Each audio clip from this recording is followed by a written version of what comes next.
Alors que la fin de Plus belle la vie commence à approcher, Allociné a rencontré la productrice de la série de France 3 à l'occasion du festival de télévision de Monte-Carlo afin d'en savoir plus sur ce qui vous attend dans les prochains épisodes.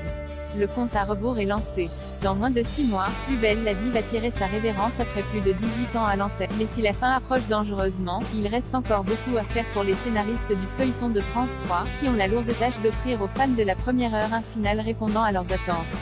Alors que le prochain prime, qui verra le retour de personnages emblématiques de Plus belle la vie, est prévu pour le 5 juillet prochain sur France 3, Claire de la Rochefoucauld, productrice de la série, est revenue lors du festival de télévision de Monte-Carlo sur ce qui nous attend avant le tant redouté épisode final du 18 novembre prochain. Allociné, vous êtes arrivé sur Plus belle la vie en tant que productrice il y a tout juste 2 mois. Saviez-vous déjà au moment de votre arrivée que la série allait s'arrêter? Claire de la Rochefoucauld, oui bien sûr, je le savais. Je pense d'ailleurs que c'est pour ça que la production m'a proposé de reprendre la production. Je réalise sur Plus belle la vie depuis 2008, je connais donc très bien les membres de l'équipe.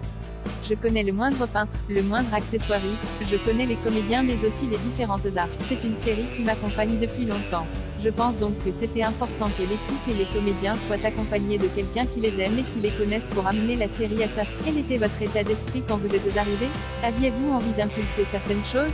De boucler certaines intrigues? Nous avons tous la volonté de finir en que ce soit les comédiens, les techniciens ou les auteurs, nous voulons terminer en apothéose.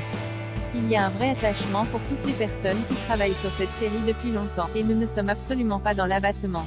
Nous avons surtout envie de profiter des derniers moments qu'il nous reste. Du côté de l'écriture, nous avons envie d'offrir à tous les acteurs, et à leurs personnages, l'opportunité de dire au revoir à leur public. L'idée est aussi de rendre hommage et de faire un cadeau aux téléspectateurs fidèles qui nous suivent depuis très longtemps. Un cadeau qui va passer par 2 films. Oui, il y a un premier film, intitulé « Retrouvailles », qui vient tout juste d'être bouclé et qui sera diffusé le 5 juillet. Il va réserver beaucoup de surprises aux téléspectateurs et téléspectatrices et sera le théâtre du retour de Dounia Cossens, Aurélie Vanet, Ambroise Michel et Colline Vinsa qui sont les jeunes d'origine de Plus belle la vie et qui ont beaucoup mouru depuis leur départ. Ça va être intéressant de voir ce qu'ils sont devenus. C'était d'ailleurs très sympa de les retrouver sur le plateau. Il y a également un deuxième film de prévu qui est encore en écriture et qui sera diffusé le 18 novembre. Ce seront donc les dernières images de Plus belle la vie qui seront diffusées sur France. Nous allons le tourner entre fin août et début septembre. Pour revenir sur les intrigues à boucler avant la fin de la série, il y a celle autour de Jacob qui n'est pas encore tout à fait terminée puisqu'il continue de protéger Camille et que personne n'est au courant du décès de César. Est-ce que cette intrigue va de nouveau être développée dans les prochains épisodes? Je ne vais pas spoiler mais je peux vous dire que nous allons aller au bout de cette arche. Ça arrive et vous allez avoir des réponses d'ici 4 à 5 semaines. On imagine que quand les habitants du Mistral vont découvrir sa mort, ça va avoir l'effet d'une bombe. Je suis ravie de cette arche et j'étais très contente du travail réalisé par le comédien qui incarne Jacob, Christophe Morillon, LDLR. Je l'ai trouvé vraiment étonnant dans ce rôle. J'avais même parfois un peu peur de lui quand je le croisais dans les couloirs, alors que le comédien est un amour rire. Il a tellement pris à bras le corps ce personnage aux multiples facettes. Et c'est pareil pour la comédienne qui joue Camille, Lisa Cipriani, qui en plus d'être une bonne comédienne ressemble beaucoup à Pauline Bression, qui joue Emma, LDLR. Nous avons une chance folle sur ce point. Leur ressemblance a beaucoup joué sur le fait que les gens adhèrent à cette intrigue.